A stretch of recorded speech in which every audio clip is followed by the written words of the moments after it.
So yeah, I mean, let's get into, I think, the period just before 1979, because that is a very crucial period. I mean, I found it's such a fascinating period in terms of the entire world. You have the Iranian Revolution happening.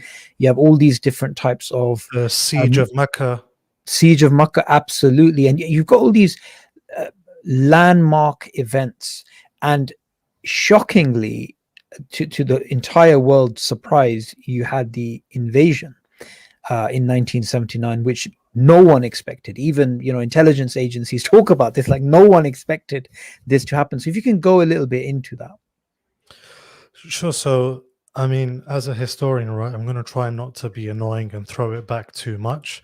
But the story, I'd say, somewhat starts in, I'm going to whiz through from about 1963 to 1973. So in 1963, the king, sorry, in 1964 rather, the king sort of promulgates this constitution, which is supposed to be landmark. It's supposed to grant women liberties. It declares Islam as the state religion. Parliamentary elections are held, and so on and so forth. And in this time, a number of political parties, youth organizations, predominantly situated in Kabul, they spring up, and these sort of reflect the newer generation and the younger intelligentsia of Afghan society. So you have sort of your religious, what you would call in the West, the religious right, in the form of an organization called the Muslim Youth, and they by and large came about in response to the communists. Now the communists were formed for sort of formally, they were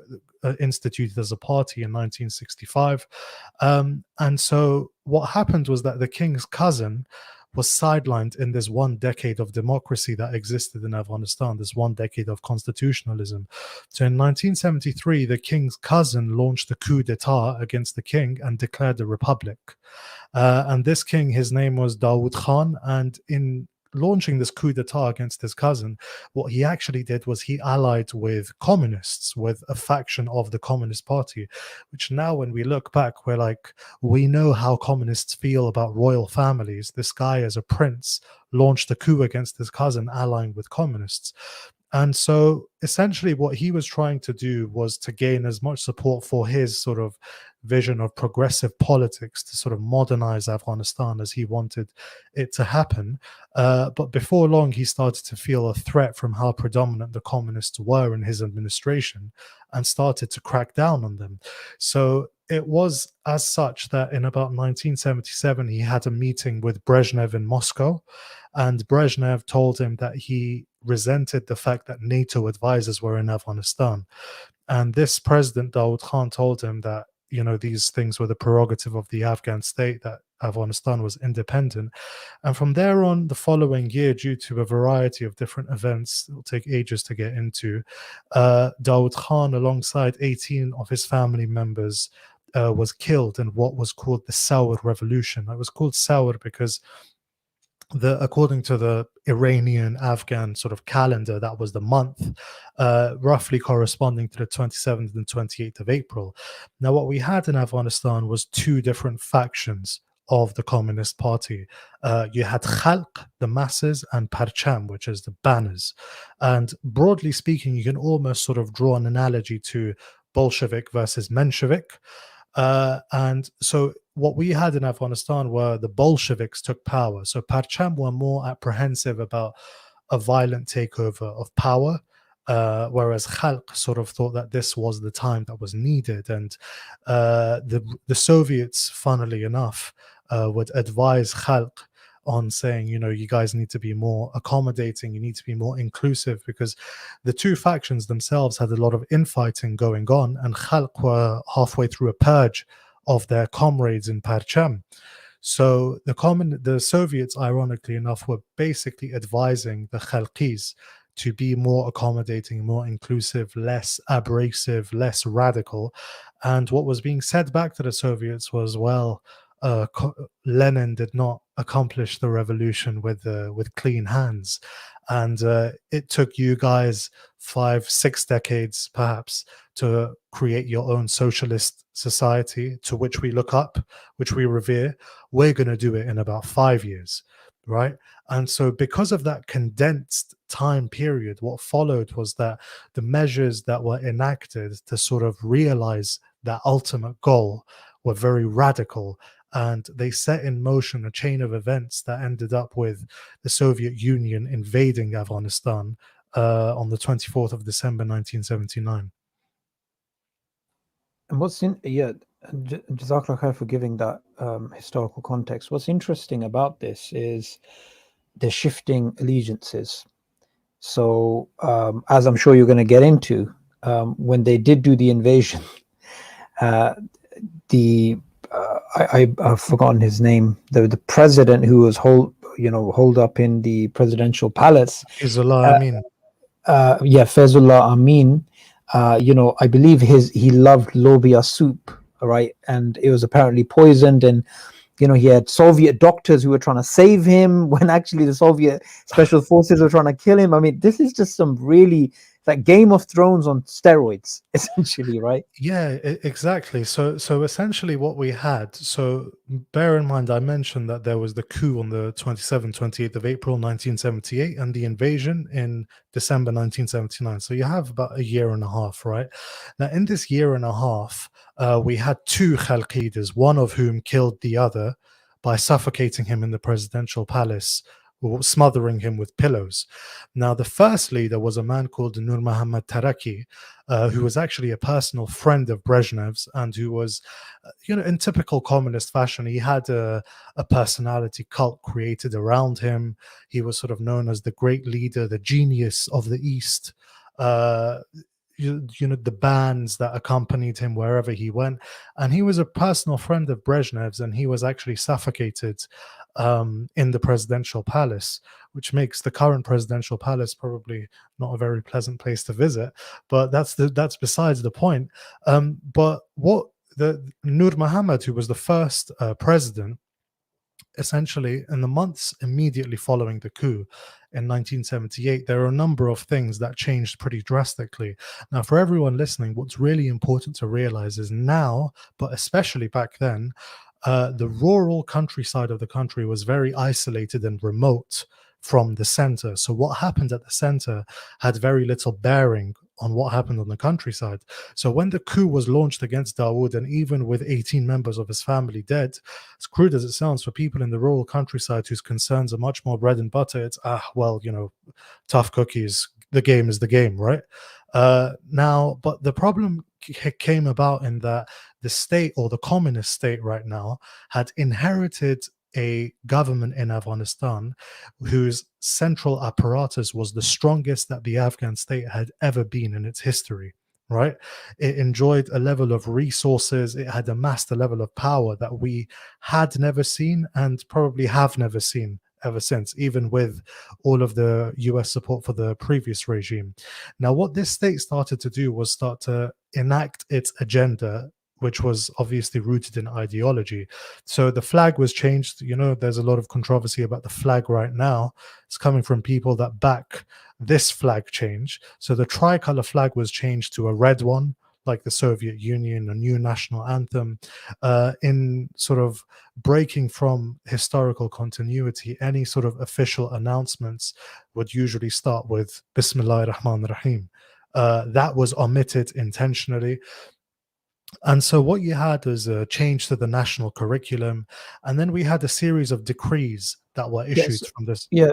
So just on that point, because you made a important point. I mean, you mentioned that obviously when state TV would normally begin off with Bismillah ar-Rahman ar-Rahim, and there would be some, you'd get Islamic sloganeering, definitely.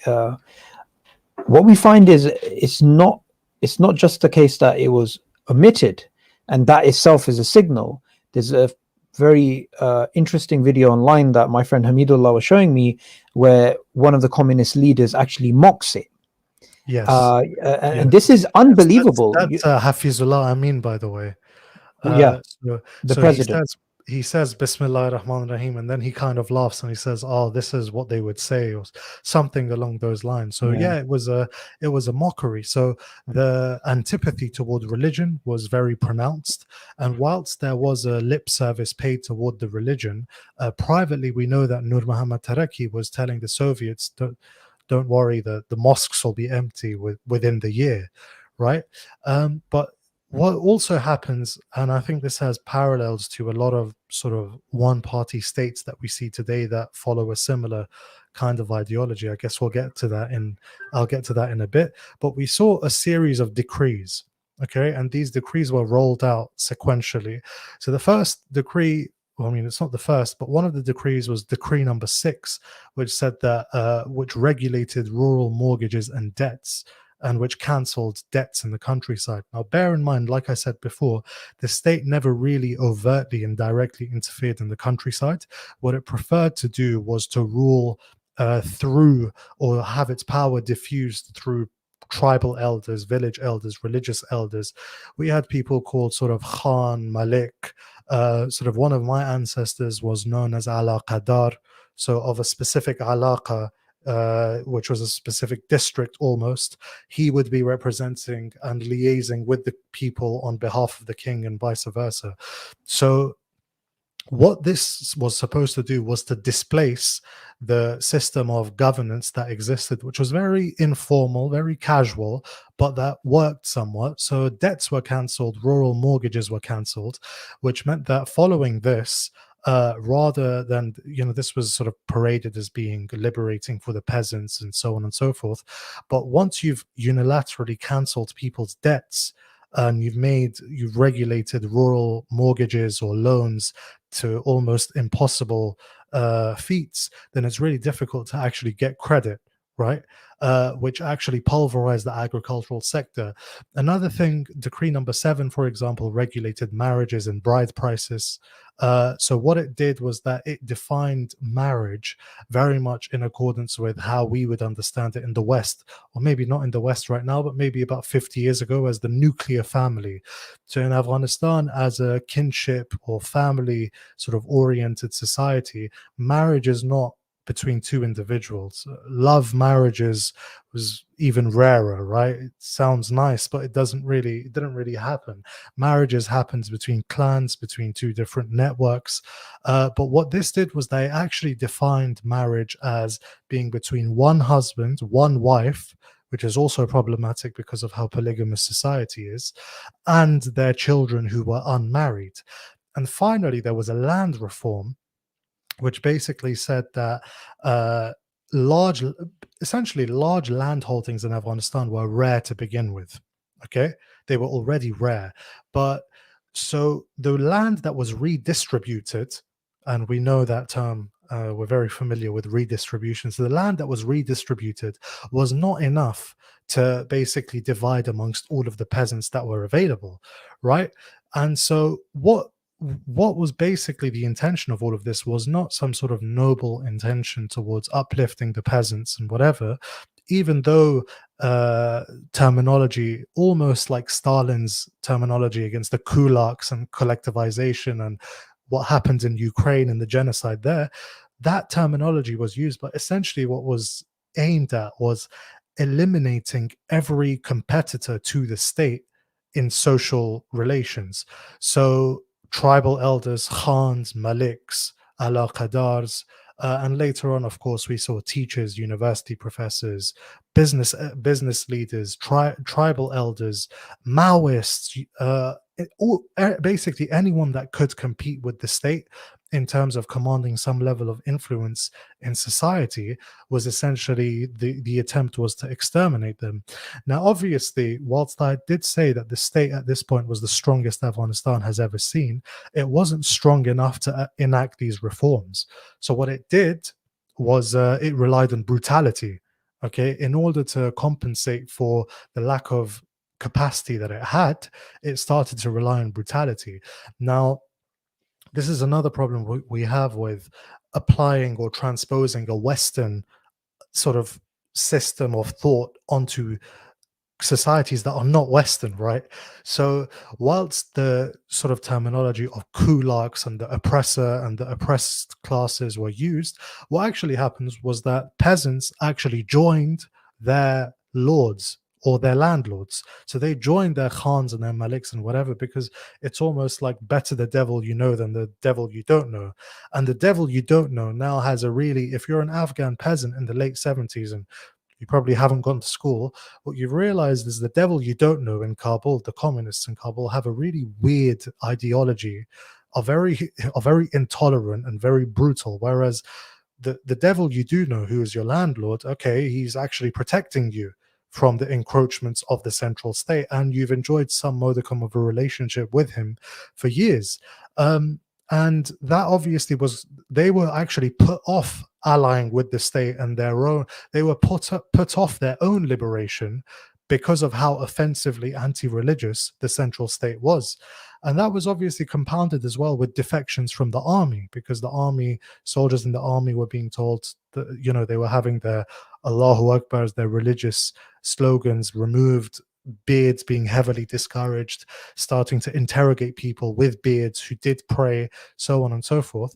And that is essentially what kicked off the rebellion that precipitated, to some extent, the Soviet invasion and worsened the conditions so much that Brezhnev eventually decided that we need to invade and prop up a puppet communist regime, in order that Afghanistan doesn't fall into the hands of the reactionaries.